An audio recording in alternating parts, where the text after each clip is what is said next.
Bueno, pues vamos a continuar y tengo la tarea de presentar a Pepe. Ya con lo que ha dicho nuestra alcaldesa, pues creo que Pepe está de sobra presentado y conocido.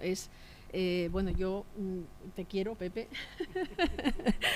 Te quiero porque eres una persona que en salud pública eres un referente.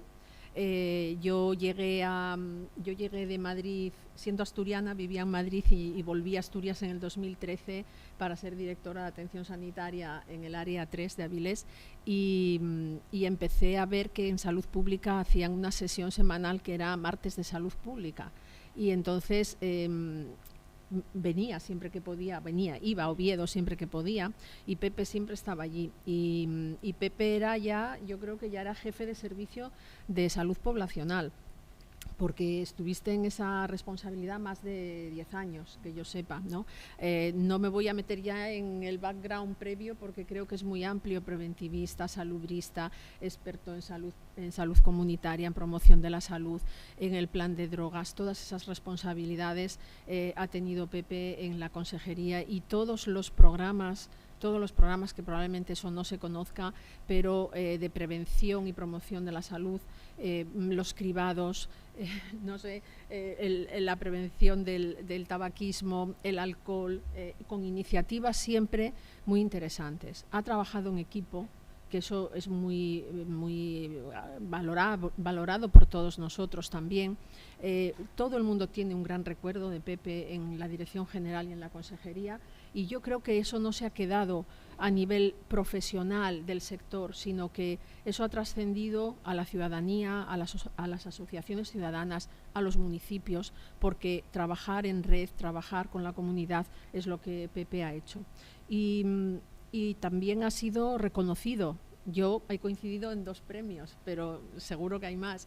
El año pasado en Tineo fue premiado con los premios de salud de ese municipio, y también Proyecto Hombre le premió el año pasado, y recuerdo el discurso en aquel acto, que fue muy entrañable también el discurso, y muy reivindicativo y muy acertado, en mi opinión, ¿eh? Así que yo, bueno, os dejo con Pepe. Creo que su jubilación es una mentirijilla porque sigue estando muy activo, ¿eh? Y yo creo que no podemos perder toda esa experiencia y conocimiento, y creo que ahí tenemos que seguir viéndote, Pepe. Muchas gracias y puedes empezar, sí. Ahora sí, Bueno, yo no sé si el mejor reconocimiento de los muchos, bueno, de los algunos que me han hecho hasta ahora es el que me están haciendo hoy, porque invitar a una persona ya que ya lleva 2 años jubilada a que dé una charla sobre unos conocimientos que, bueno, que efectivamente trabajé con ellos, más que trabajar con los conocimientos. Yo durante los años que estuve en la Dirección General de Salud Pública, lo acaba de decir Lidia, trabajé con un equipo de gente excepcional, que además en buena parte siguen estando allí, y eso a mí lo que me da es mucha tranquilidad, porque a pesar de haberme jubilado, veo que la máquina sigue rodando, y sigue rodando prácticamente igual que quedó cuando yo estaba allí, porque allí sigue estando una gente con la que trabajé que era extraordinaria, y sigue siendo extraordinaria. Tengo que agradecer al Ayuntamiento de Gijón y a los organizadores de la charla la invitación que me han hecho, y como veo que estamos bastante en familia, aunque seguimos teniendo la inveterada costumbre en nuestro país de situarse lo más alejados posibles del ponente,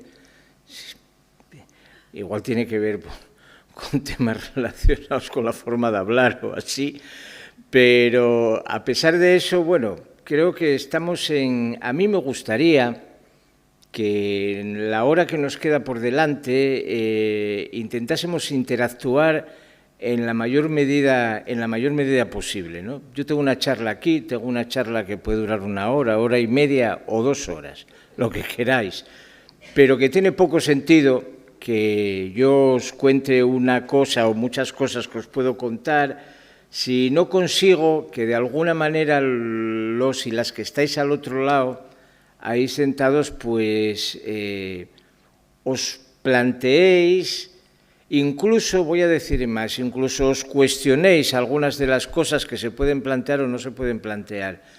Yo creo que el mundo solo avanza sobre la pierna del pensamiento crítico. Si no hay pensamiento crítico, no hay avance científico.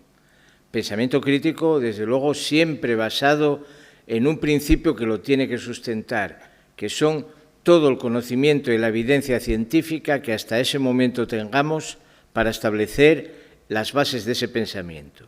Pero que siempre tiene que ser un pensamiento que nos lleve a plantearnos si lo que hemos hecho ahora, por ejemplo, en términos de prevención de tabaquismo, lo hemos hecho bien. Si eso que hemos hecho, que yo creo que hay bastantes cosas que se han hecho bien, es mejorable, sobre cómo podemos avanzar hacia el futuro, sobre qué es en sí mismo el propio tabaco o qué es la prevención ambiental. Para mí todo eso son cuestiones importantes que no tienen solo que ver con una mera definición, sino que no es sencillo plantear, Mira, yo puedo poneros ahora esto y esto te cae en un examen, lo clavas y apruebas. Perfecto. Dice el señor Gregor Buchar que la prevención ambiental está dirigida a modificar el contexto físico, económico, social, virtual en que las personas toman sus decisiones de consumo. Casi nada, ¿De qué estamos hablando? Porque yo leo esto y digo, pero bueno, esto es de locos. Esto es de locos. O sea, quiero cambiar el contexto físico, económico, social y virtual en que las personas toman sus decisiones de consumo. Pues, no sé, tendré que hacer una revolución. Tengo que hacer una revolución, no sé si hasta violenta, porque para conseguir cambiar esto, ¿no? Bueno, pues con estos parámetros son con los que nos manejamos normalmente. Esta es la definición que hace el Observatorio Europeo de Drogas y Toxicomanías de la prevención ambiental. ¿Qué opináis vosotros de esto? A mí me gustaría que alguien me dijera que dijera bien, bueno, o esto es misión imposible, o el que diga esto está como una cabra, esto es una cosa imposible de hacer, o sí es posible de hacer, o puede hacerse a través de un gradiente en el que el objetivo final sea ese, pero nos quedemos a mitad de camino. ¿Alguien se anima a decir algo? Yo de entrada diría que el que escribió esto estaba bastante mal o sea, plantear que por ejemplo, de lo que estamos hablando, ¿no? Que estamos hablando de tabaco. Plantear que para que se llegue al objetivo desde el 22% en el que estamos ahora, luego hablaremos de eso, de fumadores diarios, hasta el 5%, necesitamos modificar el contexto físico, económico, social y virtual de las personas, digo, bueno,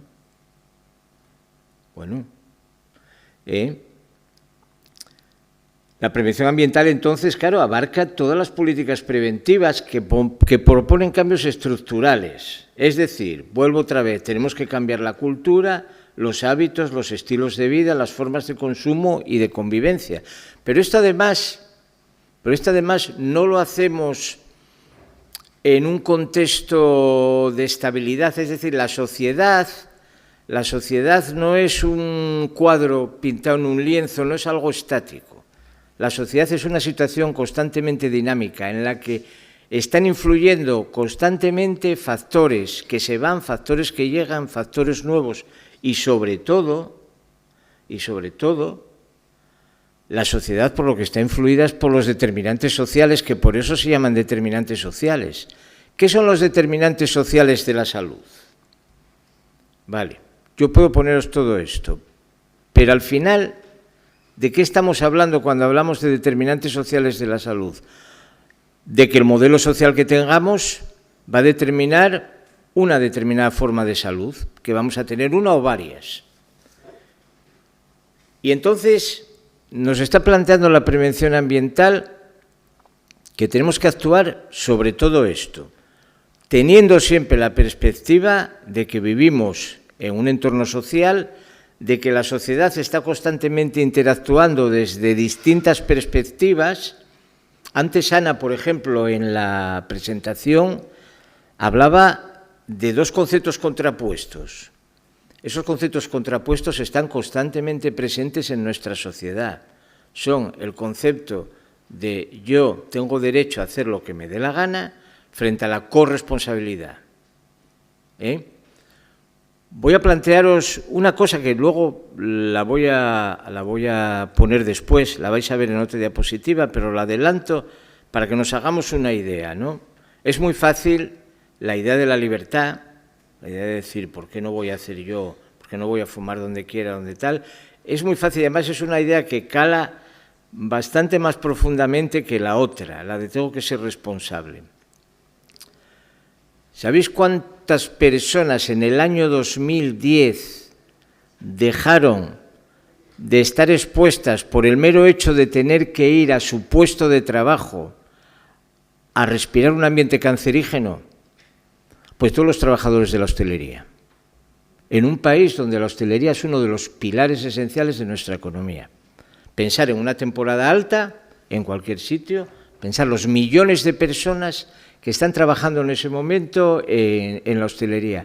Hasta el año 2010, casi hasta enero de 2011, esas personas entraban y inmediatamente durante sus 8, 9, 10 horas de jornada laboral estaban respirando humo de tabaco ambiental, del que nos van a hablar también en esta charla. Es decir, en resumen, tú ibas a trabajar sabiendo que ibas a estar 9 horas respirando un ambiente cancerígeno. Un ambiente cancerígeno que ríete tú de trabajar en el horno de Ensidesa. Bueno, yo sigo diciendo Ensidesa, porque soy muy mayor.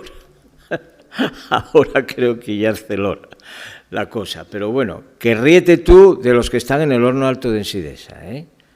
Bueno, pues solo de un plumazo, con la aprobación de esa ley, conseguimos que millones de personas dejaran de estar en un ambiente cancerígeno, ¿no?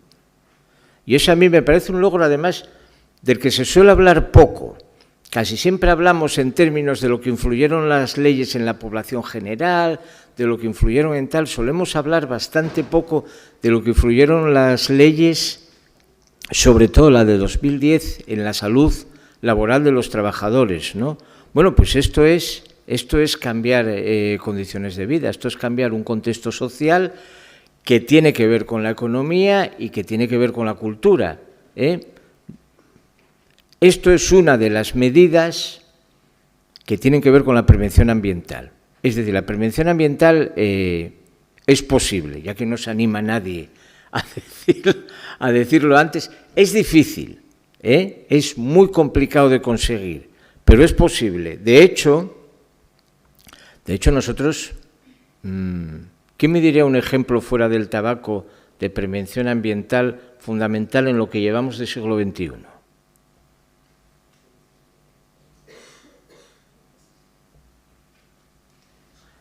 Está dentro de esa estrella. Venga, si faz 4 días.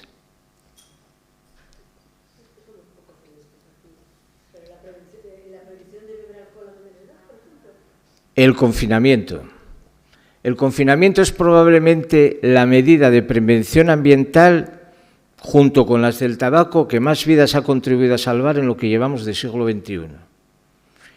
Y esto fue una auténtica medida de ingeniería social. Ya no, yo creo que esto trascendió los términos de la prevención ambiental, fue un paso más allá y fue una auténtica medida de ingeniería social. Pero esto es como la corona de lo que podemos trabajar en materia de prevención ambiental, ¿no? Lo más, con todas sus consecuencias, sabía las personas que iban a tomar esa decisión y los que estábamos de acuerdo con que esa decisión se tomase, porque lo estábamos, digamos, desde el ámbito profesional o científico, como lo queráis llamar, estábamos de acuerdo, sabíamos que esto era una medida que iba a tener unas consecuencias en todos los órdenes de la vida de las personas.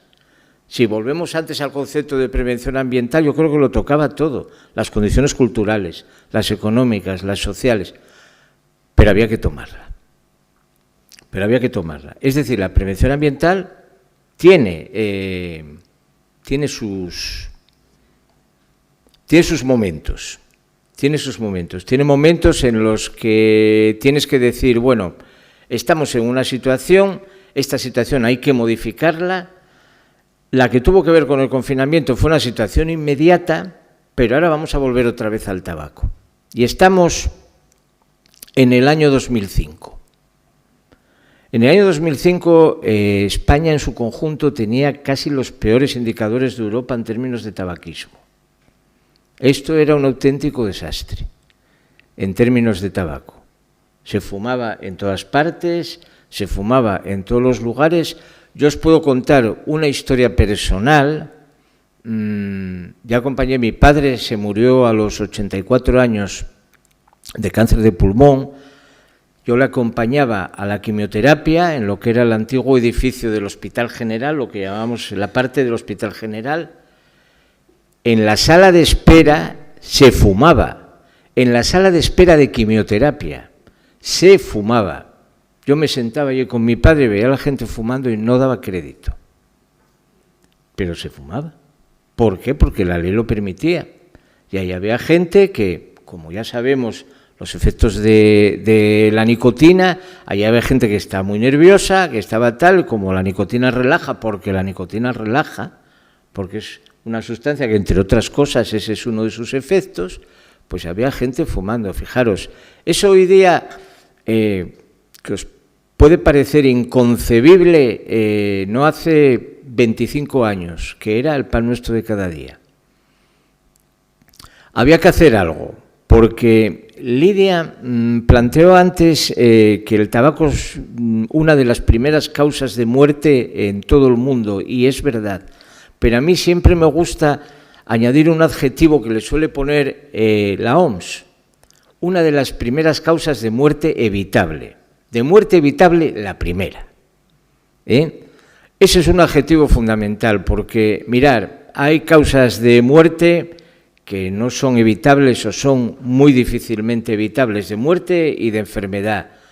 Estamos muy desarmados en enfermedades neurodegenerativas, por otra parte, porque la ciencia, a pesar de lo que cada día más gente cree, no lo puede todo, pero tiene que continuar avanzando.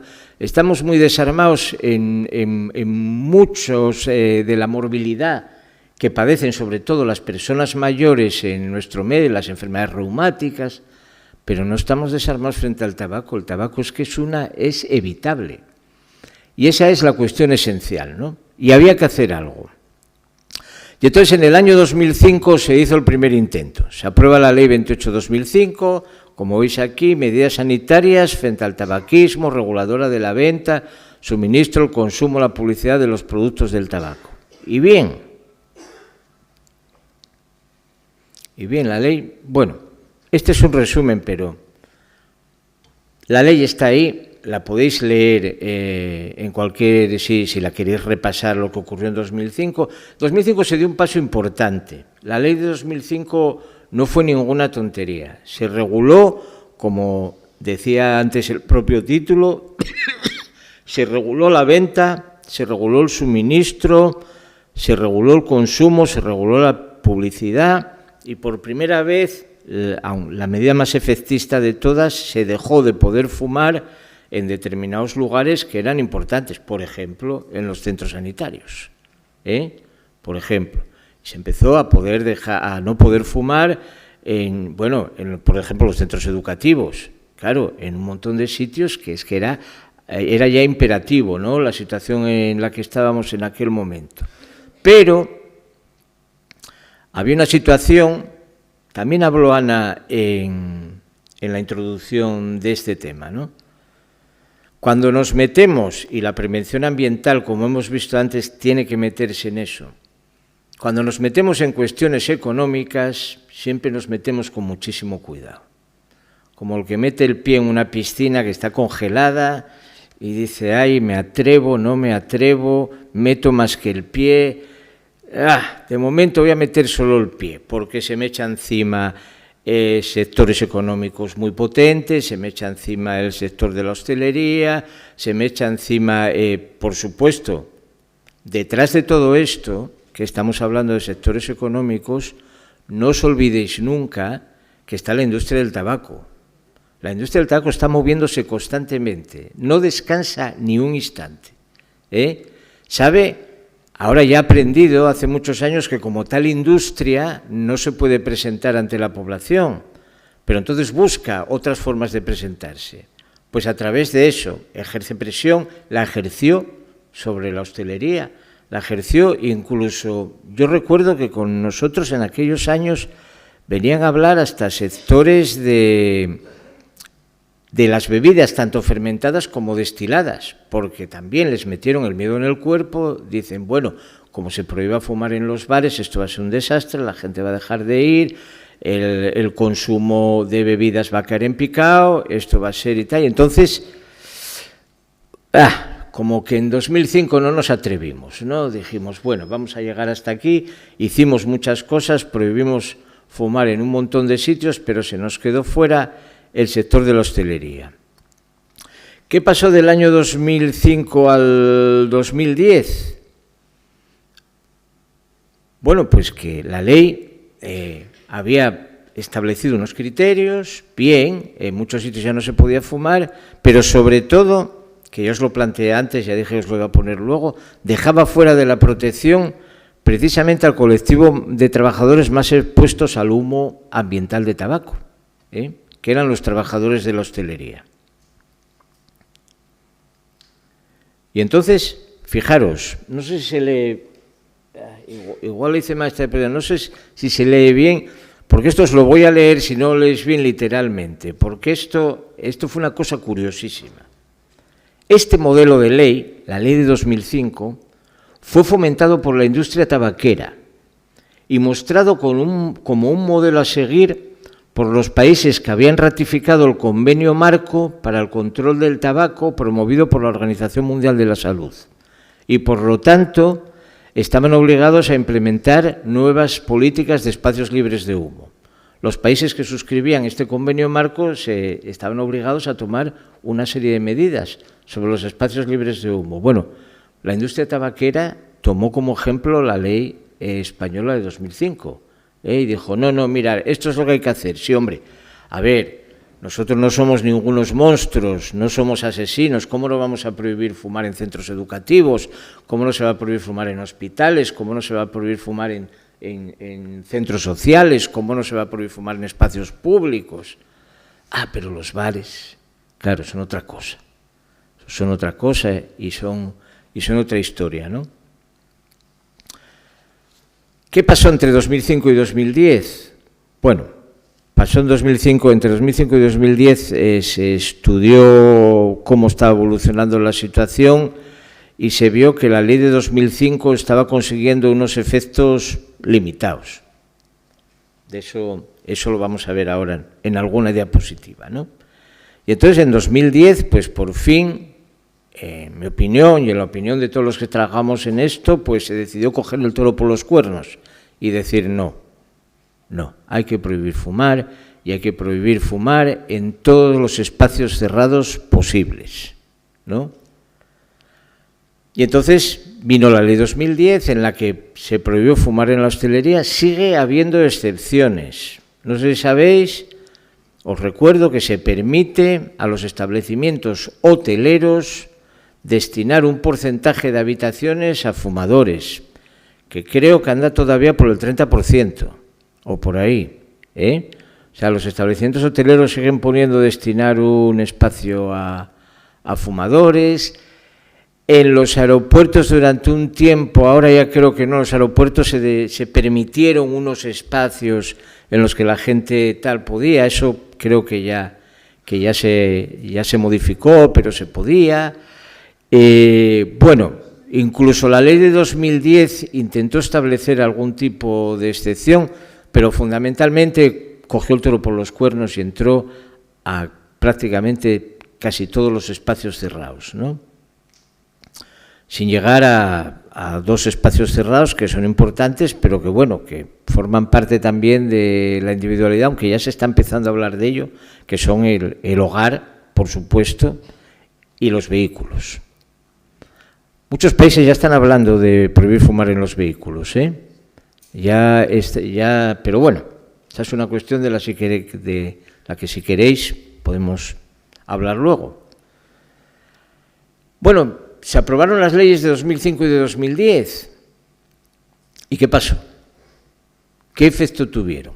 ¿Qué sabemos hasta ahora?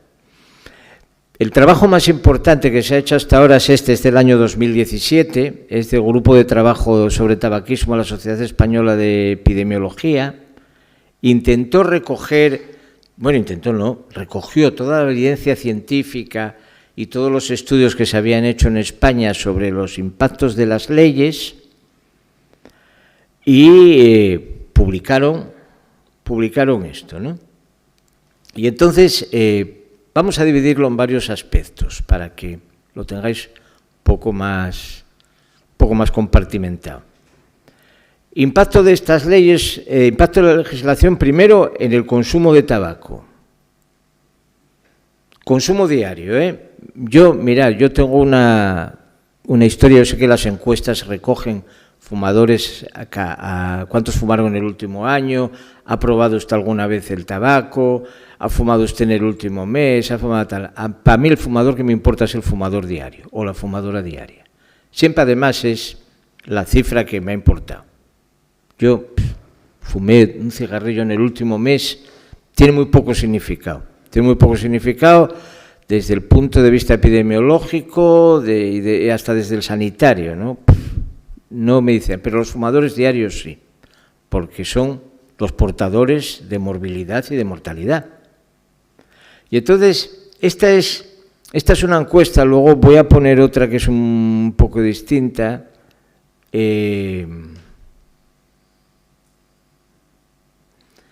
Esta es la encuesta, aunque arriba ponga estudios, esta es la encuesta edades.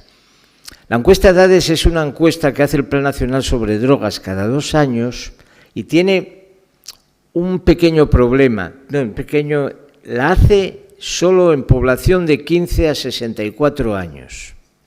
Por lo tanto, no recoge todos los fenómenos que tienen que ver con el abandono del tabaquismo con tal a partir de los 64 años ni por debajo de los 15.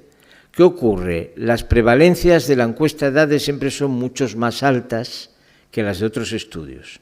Son más altas, ¿por qué? Porque en realidad se concentran en el intervalo de población que más fuma.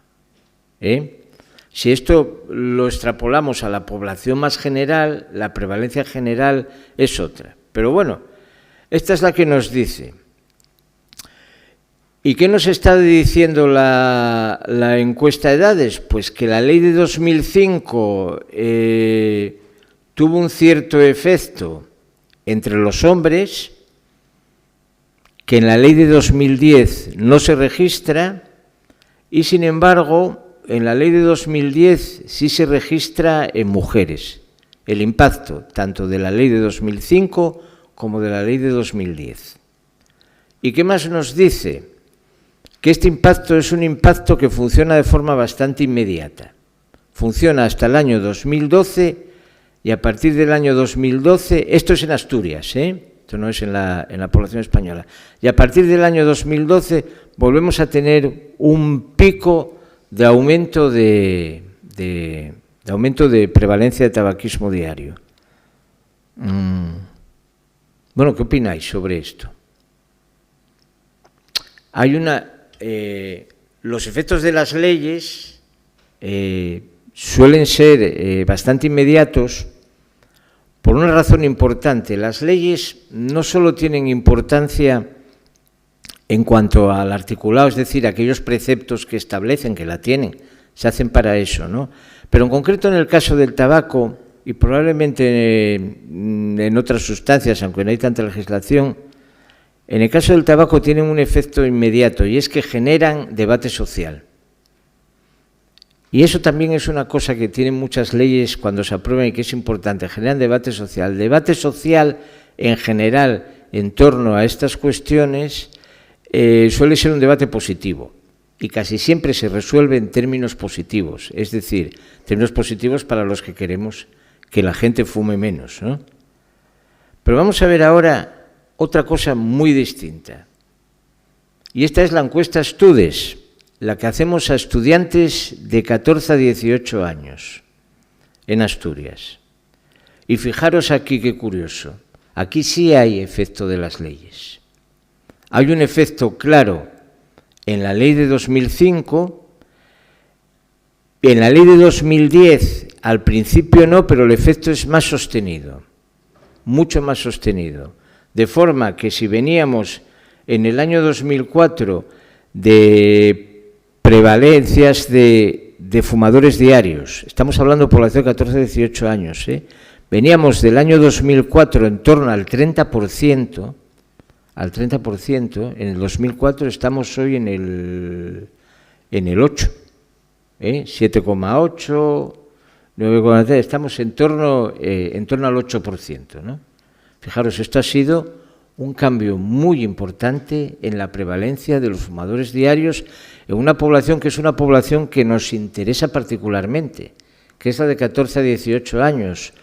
¿Por qué nos interesa? Primero, porque bueno, es la edad de inicio. La edad de inicio es fundamental en todas las adicciones, Pero además pasa una cosa, el tabaco, como sabéis, las y los que estéis aquí, que seáis exfumadores, es muy difícil de dejar, muy difícil. Es tan difícil que, mira, mejor no empezar, claro. Y entonces, por eso es tan importante que en la población de 14 a 18 años, que es en la que hacemos la encuesta Studes, nos estemos situando en estas prevalencias. Fijaros que en este grupo de población estamos cerca del objetivo que la OMS llama el endgame, que es llegar al 5% en el año 2030.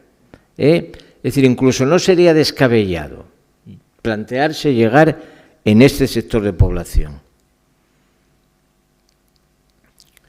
Bueno, esto es un póster del Instituto Nacional de Estadística, lo traigo porque es muy reciente, lo sacan para este año, para mañana, para el Día Mundial sin Tabaco. Según los datos del Instituto Nacional de Estadística, en población de 15 años y más, esto sí abarca la población mayor de 64 años, ellos estudian todo ese sector de población. Estamos en un porcentaje de fumadores a nivel estatal en torno al 22%.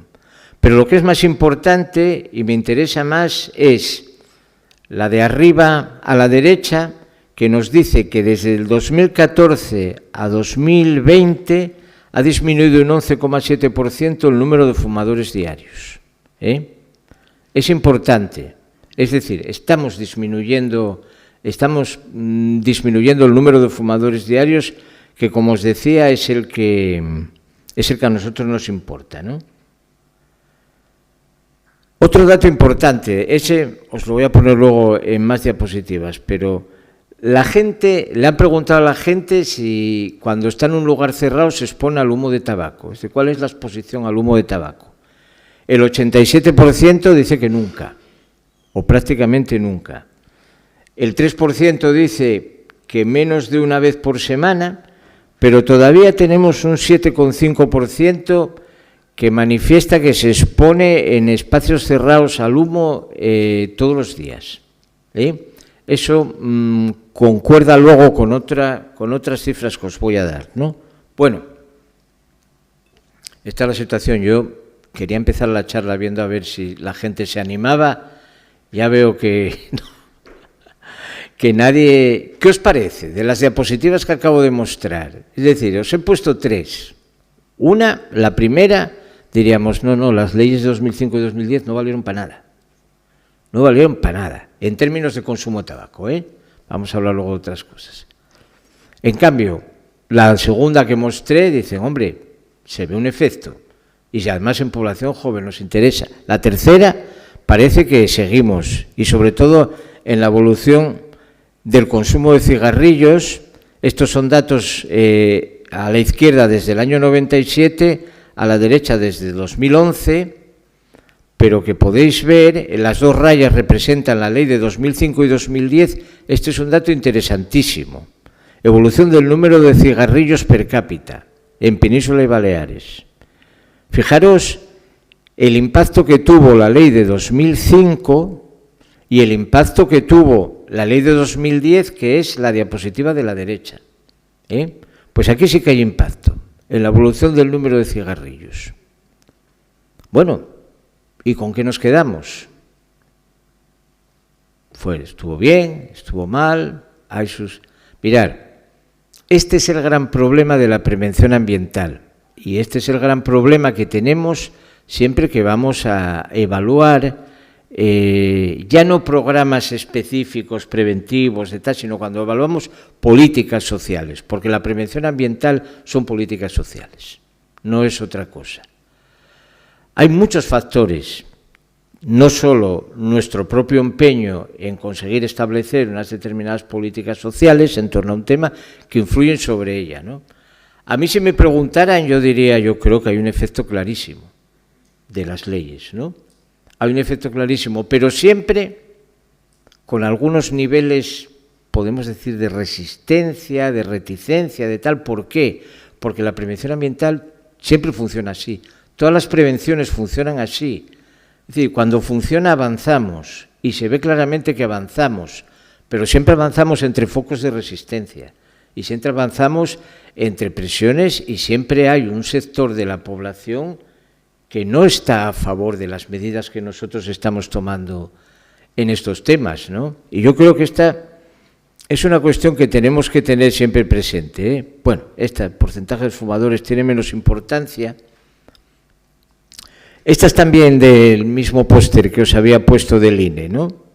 Bueno, Asturias nos sitúa en una posición relativamente buena con respecto al porcentaje de fumadores diarios. Si habíamos dicho que era el 22%, nosotros estamos en esa franja que está entre el 18 y el 19. Y sin embargo, bueno, hay una cuestión que vamos a ver luego. Y sin embargo, esto contrasta con otra situación que luego tiene una explicación razonable, ¿no? Pero que veremos. Vamos a ver otra cosa. Mi favorita, ya os lo digo. El impacto de la legislación en la exposición al humo ambiental de tabaco. Bueno, estas cifras se ven mal, pero esto me encantaría que lo vierais.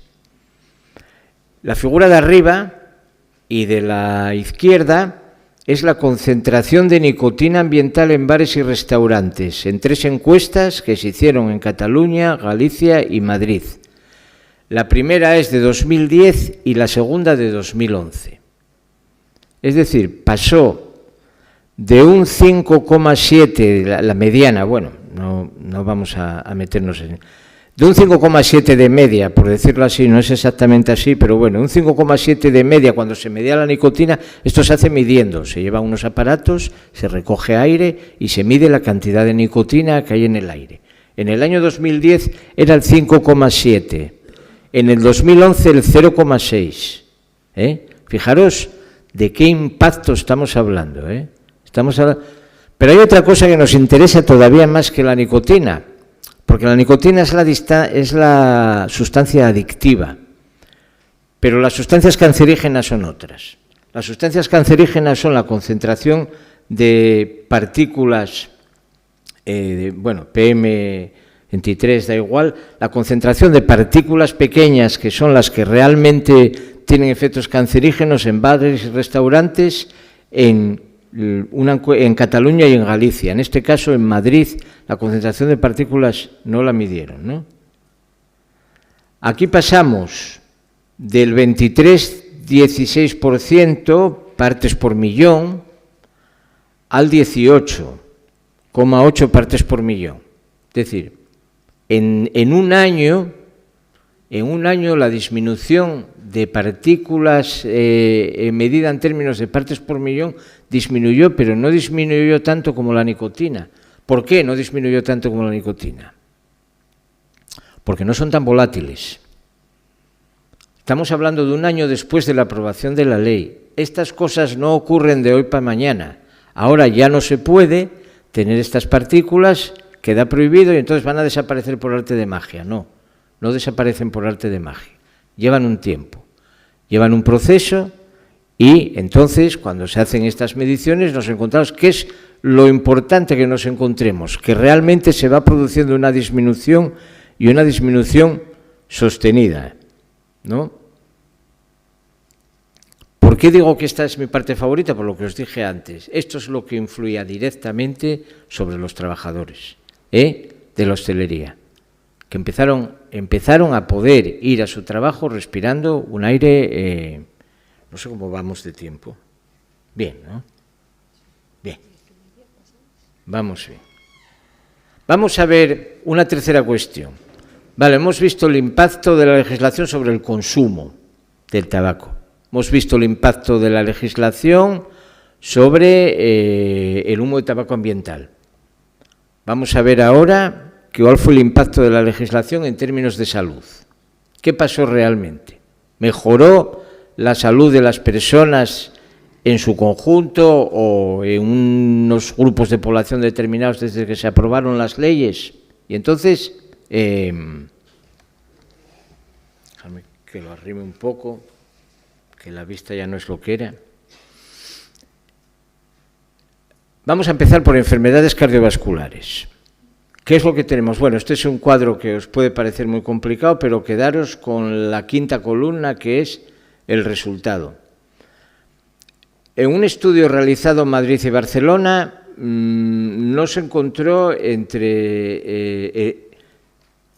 estamos hablando de la primera ley, de la ley de 2005, El efecto de la ley de 2005. Un estudio en Madrid y Barcelona no se encontró impacto significativo. Sin embargo, en el área metropolitana de Barcelona, otro estudio se encuentra una disminución en hombres del 11% en términos de ingresos hospitalarios. Estamos hablando de infarto agudo de miocardio. Otro estudio que se hizo en Girona encontró lo mismo. Una disminución del 11% en cuanto a tasas de incidencia y hospitalización por infarto agudo de miocardio. Y otro estudio que se hizo entre 2003 y 2012 en 14 provincias, en términos de ingresos hospitalarios, no encontró impactos significativos. Bueno, esto es lo que ocurre normalmente en epidemiología. Los que trabajamos en epidemiología lo sabemos muy bien. Esto es lo que ocurre. Es muy difícil que una medida que además, como estas, es de prevención ambiental, pero en general, incluso, podría deciros, en la introducción de un fármaco nuevo para el tratamiento de alguna enfermedad o lo que sea, es muy difícil que nos encontráramos con todo tipo de estudios que digan todos ellos que esto apareció aquí, la panacea universal, ¿no? Entre otras cosas porque eso no existe. Lo normal en epidemiología es encontrar este tipo de estudios. Algunos no encuentran impacto, puede ser por la forma de hacer el estudio, otros encuentran unas disminuciones que son importantes, un 11% en términos de ingreso por infarto agudo de miocardio es una cantidad importante, y otros pues vuelven a no encontrar determinados impactos. Estamos hablando de la ley de 2005. Enfermedades cerebrovasculares.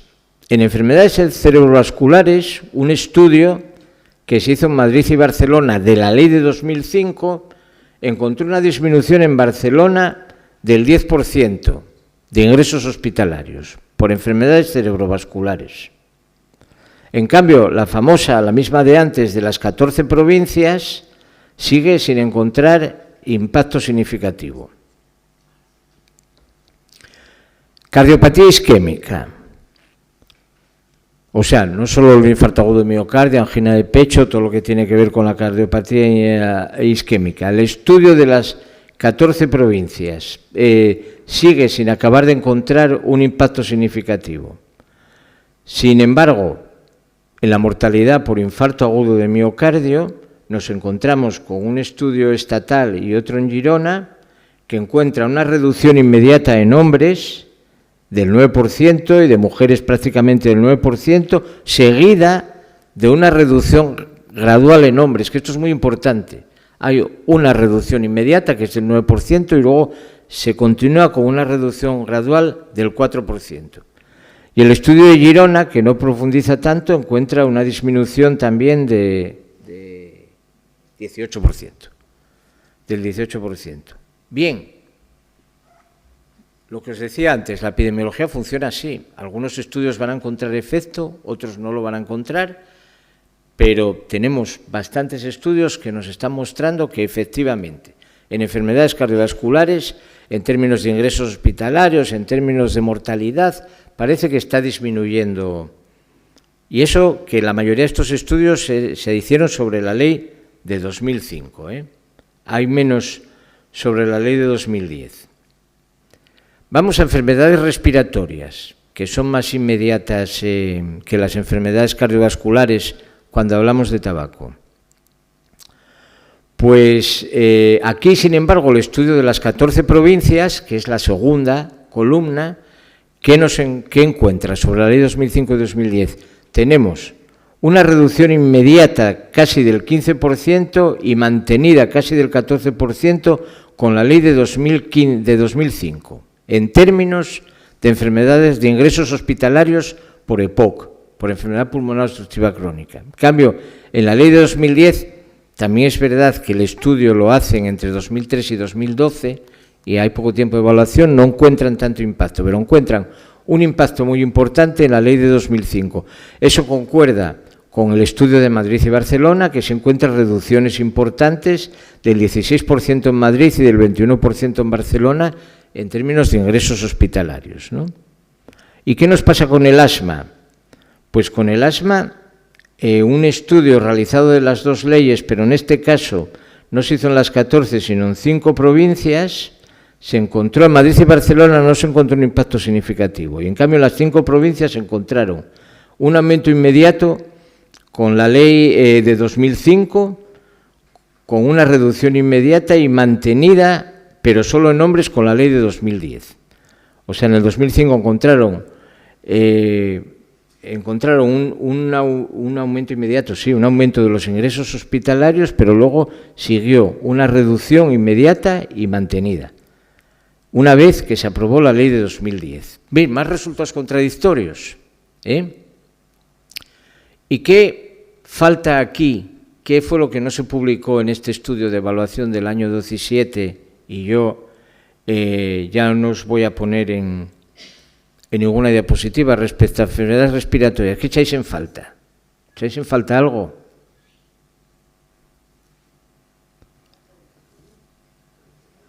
Claro, echáis en falta el cáncer de pulmón. ¿Por qué echamos en falta el cáncer de pulmón? ¿Por qué echamos en falta el cáncer de pulmón? ¿Por qué el estudio no publica nada sobre cáncer de pulmón? El cáncer de pulmón tiene un periodo de latencia entre 15 o 20 años. Y sería, yo creo que incluso un error pretender, ahora ya se podría. Yo creo que, pasa que este fue el estudio más importante que encontré, que es del año 17, ¿no?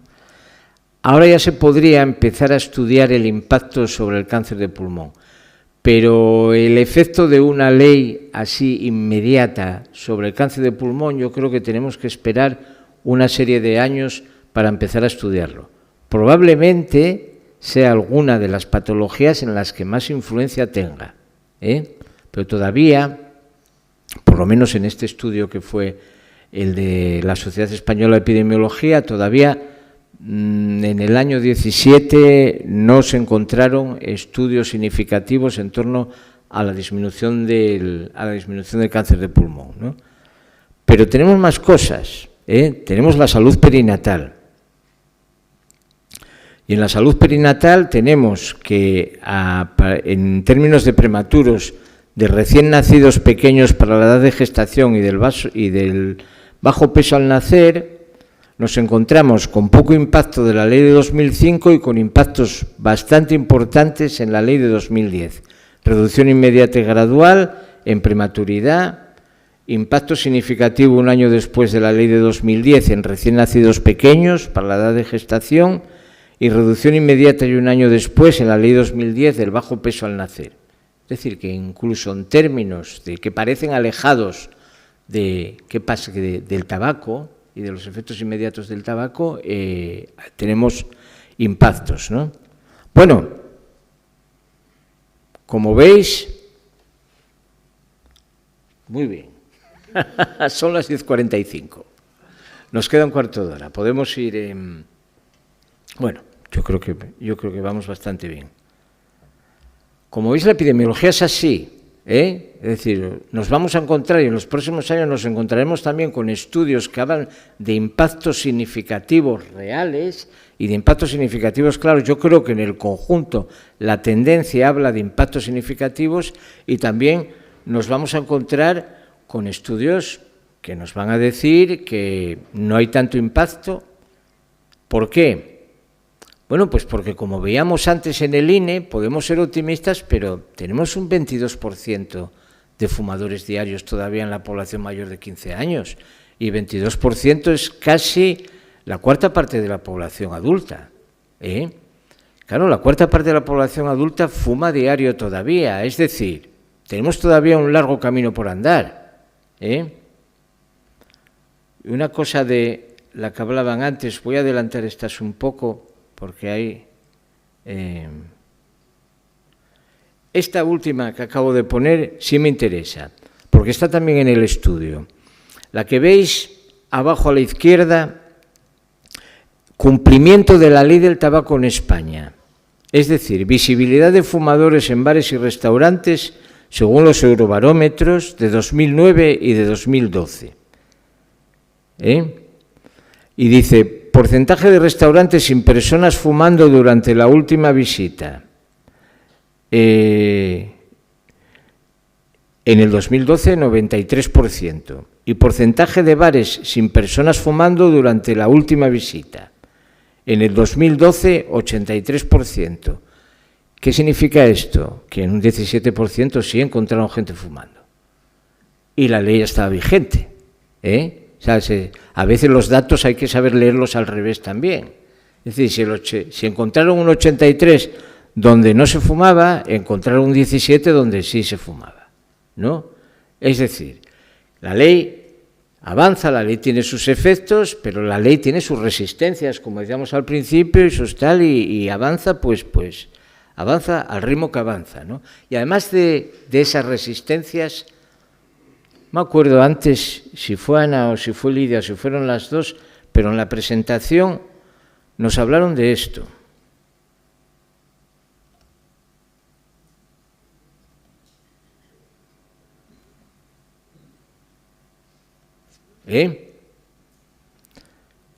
Bueno, esta es una serie Transatlántico que están poniendo en Netflix, está muy bien, sobre la huida de unos judíos de Europa, que es una serie, bueno, bastante interesante. Los pacientes del doctor García, Mad Men, Jimmy Foss aquí con su desencadenado, Jimmy Foss desencadenado.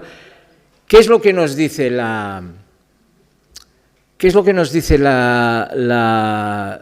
cuando ponemos estas diapositivas? Bueno, hombre, es que es cine de época, y claro, en aquella época se fumaba, y como queremos ser realistas y poner veracidad en el tema, pues hay que poner a la gente fumando. Digo, ya. Pero esta es una serie de este año. Este es el señor Lobezno, que no haciendo ninguna película de época. Este es José Coronado en Entrevías. Este es el Joker. Esto es Better Call Saul. Y esta es Ken Winslet en Mero Finstown, me parece que se llamaba la serie, ¿no? Pero es que por fumar ponemos fumando hasta el Papa, de Young Pop. ¿Qué es lo que ha pasado en los últimos años? Ha pasado que si hace 10, 15 años era muy difícil ver fumar en una serie, ahora es muy difícil ver no fumar. Cada vez se está haciendo más difícil, y especialmente casi todas estas, que las he sacado casi todas de Netflix. Netflix es ahora mismo una plataforma en la que prácticamente en todas sus series hay algún tipo de consumo de tabaco. Sí, ellos lo advierten allá al principio en un tal, pero tiran para adelante, ¿no? Es decir, que nos seguimos enfrentando a retos y a desafíos, nos seguimos enfrentando a retos y desafíos importantes que tienen que ver, pues, con las resistencias de nuestra propia sociedad. Lo veíamos antes con todavía el porcentaje de establecimientos de bares en los que, bueno, en el 2012 en un 17% pillaban gente fumando dentro. Tenemos que ver con esto, detrás de esto está la industria del tabaco, y tenemos que ver con modificaciones que se van introduciendo lentamente, como estas que ocurren en las series y en las películas, parecen imperceptibles y de repente cuando nos damos cuenta ponemos cualquier cosa en la tele, de serie o de película, y fuma toquisqui, ¿no? Bueno, eso tiene impacto, eso tiene impacto real sobre las personas, eso no es ficticio, tiene un impacto real. ¿Por qué? Porque normaliza, normaliza. Y ese es uno de los grandes problemas que tenemos que combatir en términos de tabaquismo, ¿no? No conseguir, o conseguir de alguna manera que no se considere el tabaco como un elemento normalizado en una cifra determinada, ¿no? Y eso es lo que busca además constantemente la industria del tabaco. La industria del tabaco siempre está detrás de esto, siempre está detrás de conseguir, su objetivo fundamental es que la población acabe aceptando un consumo determinado de tabaquismo. Vale, acepta que no sea el de antes, acepta que no se fume en espacios cerrados, acepta que tal, acepta de cual, pero siempre intenta conseguir que haya un determinado grado de aceptación, ¿no? Bueno, frente a esto, ya os habían hablado, está esta iniciativa de la Organización Mundial de la Salud que se llama Endgame Tobacco, cuyos dos objetivos fundamentales son estos, ¿no? El final del tabaquismo y las nuevas formas de consumo. En el año 2030 yo no me he molestado en hablar de nuevas formas de consumo. Para mí nunca consideré que las nuevas formas de consumo fueran algo diferente al tabaco, Es decir, es otra forma de consumir una sustancia adictiva, puede no contener alguna partícula otra, pero para mí es una forma de consumir una sustancia adictiva sin más, ¿no? Queremos alcanzar en el 2030 una prevalencia del 5%. Y queremos conseguir reducir la prevalencia para el 2040 al 2% inferior. La pregunta es, ¿vamos a poder? ¿Qué opináis?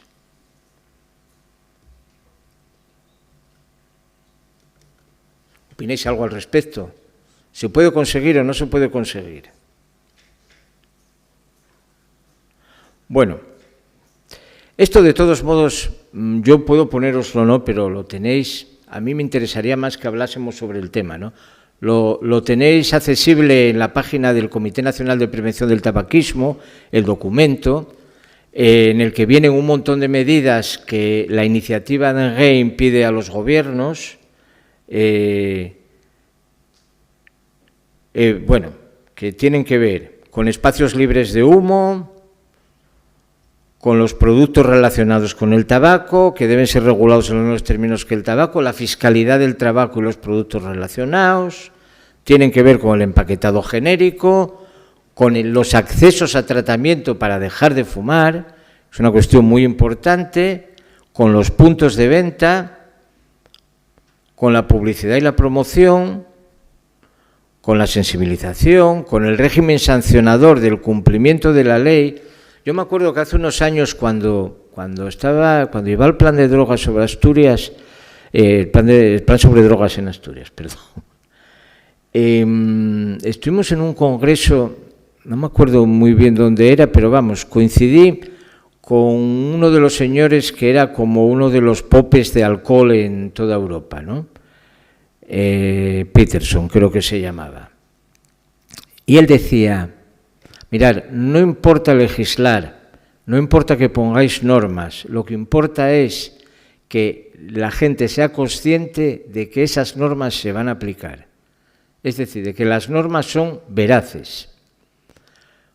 Porque podemos inundar el país de normas que luego nadie cumpla y eso a veces incluso puede tener un efecto perjudicial. Es decir, puede conseguir exactamente lo contrario de lo que persigue, que la gente normalice, que a mí qué más da lo que me digan y lo que me den en un papel si yo sigo haciendo lo que quiero y no me pasa nada. No, lo esencial al aplicar tanto leyes como normas de rango inferior como programas de prevención, Lo fundamental es que la gente entienda que eso sí se va a aplicar. Es decir, que esas iniciativas que se van a tomar son veraces. Bueno, yo ya me gustaría que hubiese intervenido más la gente, pero venga, ¿tenemos tiempo? ¿No tenemos tiempo? Tenemos 5 minutinos para alguna pregunta. ¿Qué opináis?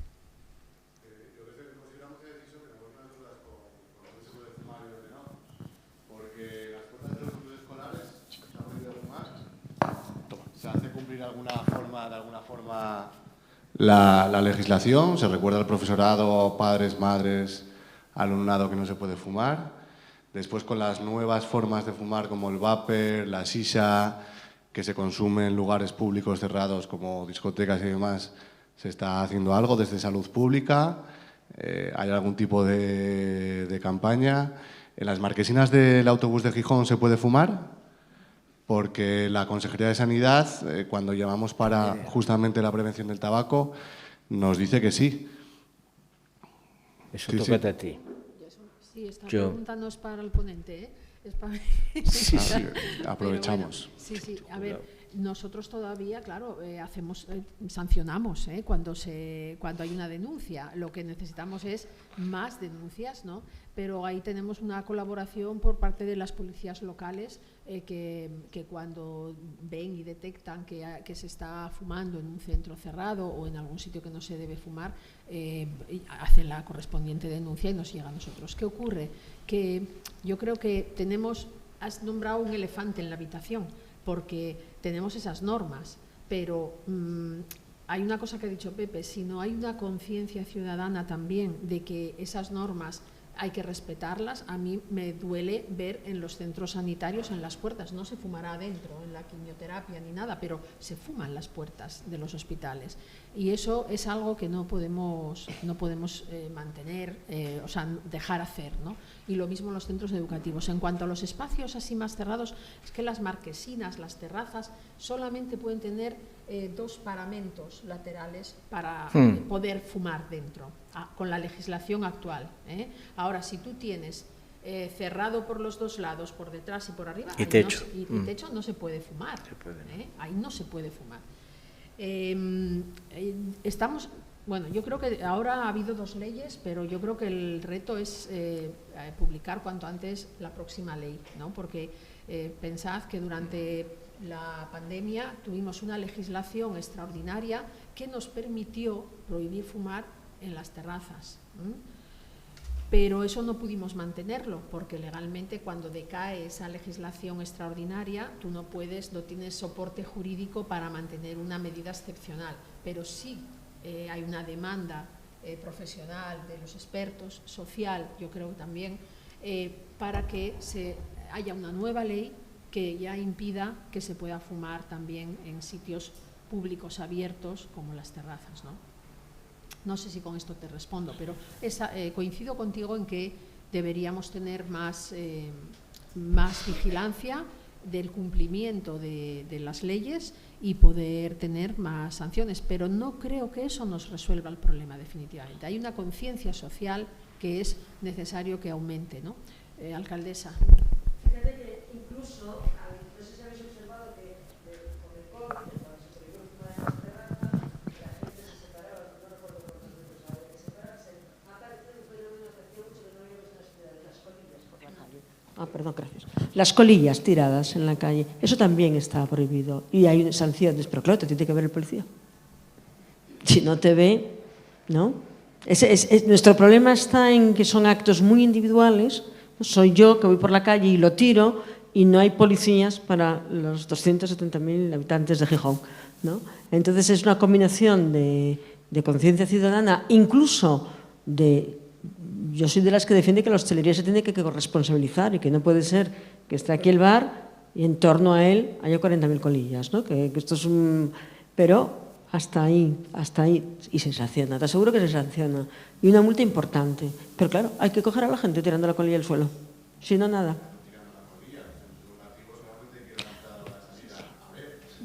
No, es totalmente de acuerdo, ¿eh? Totalmente de acuerdo contigo. Lo que pasa que, bueno, podemos organizar inspecciones porque no las hacemos así sistemáticas, pero si pasan y ven, si se llama la atención. Lo normal es que la primera vez que se ven igual se recuerda la norma y luego ya se sanciona, como hacemos siempre. Pero se sanciona, cuando la gente no cree, se sanciona. Es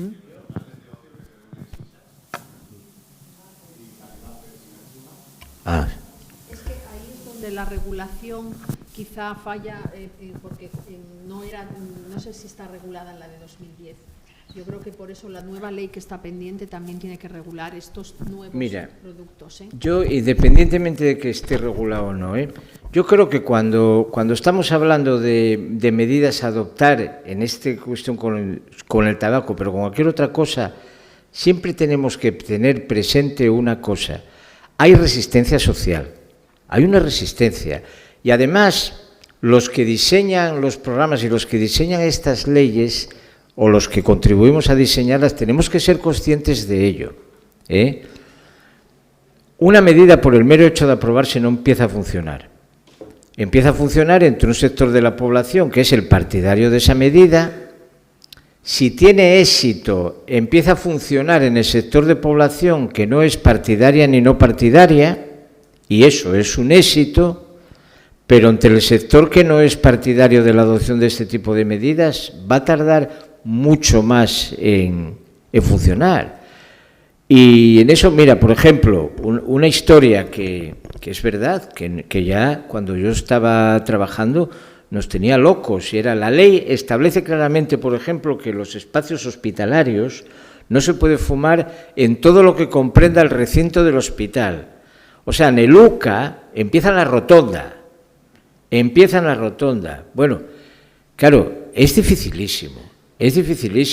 Y claro, ¿qué pasa? Que yo voy ahora a Luca y no era cuando iba con mi padre a la quimioterapia. Claro, que estaban fumando ahí en la sala de espera. Ha cambiado radicalmente. O sea, el panorama cambió drásticamente. ¿Hay gente fumando? Sí, claro que la hay. Unos escondidos y otros ni siquiera se esconden. Pero lo que tenemos que ver es qué teníamos y qué tenemos. Y hasta dónde podemos llegar. Es que es la tercera parte, no qué teníamos antes, qué tenemos ahora, y sobre todo dice, bueno, ya que tenemos esto, a ver con esto cómo podemos trabajar, pero sin negar la realidad. La realidad no se puede negar nunca, siempre hay una resistencia. Siempre hay una resistencia, y además detrás de esa resistencia siempre hay elementos, como lo que os acabo de mostrar, la normalización del consumo del tabaco en los medios audiovisuales. Hoy día hay una normalización, que además se ha producido en los últimos 10 años. Se ha normalizado el consumo de tabaco en los medios audiovisuales, en casi todos. Y eso hace 15 años no pasaba. Y ahora sí está pasando. Y eso tiene impacto, claro que tiene impactos en la población. ¿Quién está detrás? Está detrás la industria del tabaco. Así crees que a Netflix lo que produce le importa un carajo que la gente fume o no fume. Hay pasta detrás y ya está. Claro, es que eso es así.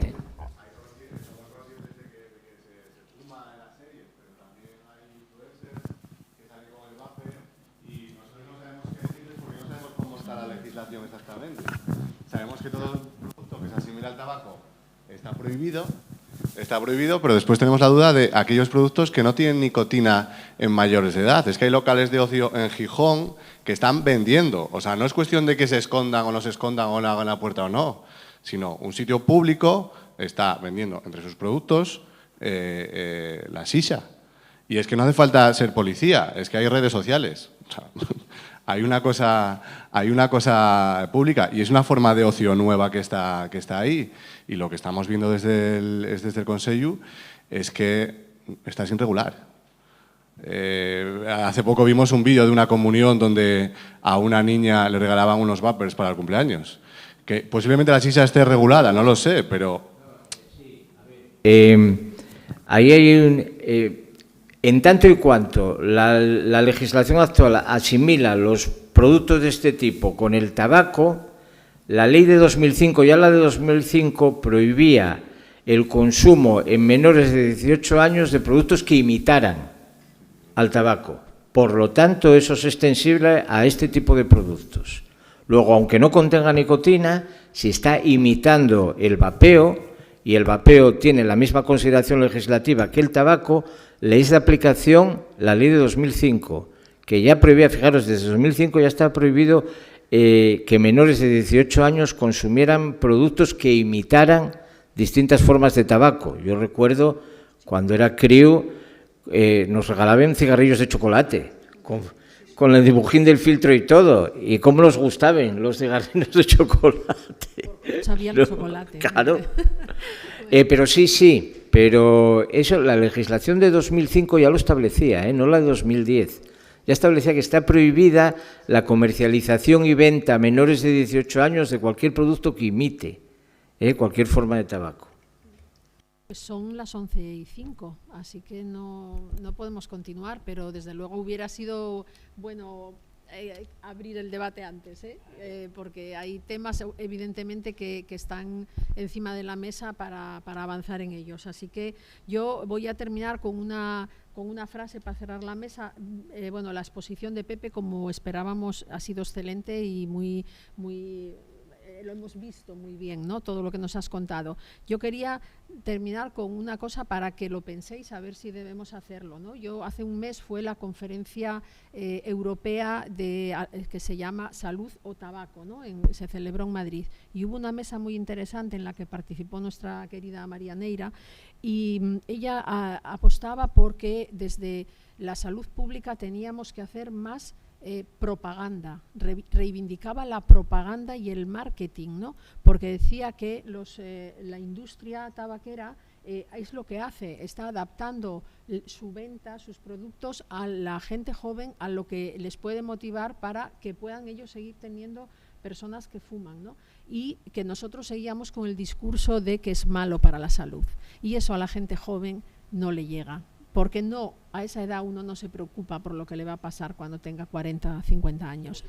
Somos inmortales a los 20 y a los 15, ¿no? Entonces, bueno, yo dejo esa reflexión en el aire. Tenemos que hacer más propaganda, recuperar esa forma de dirigirnos a la sociedad y, bueno, ya contestaremos en otra jornada que organicemos, ¿no? Buenos días.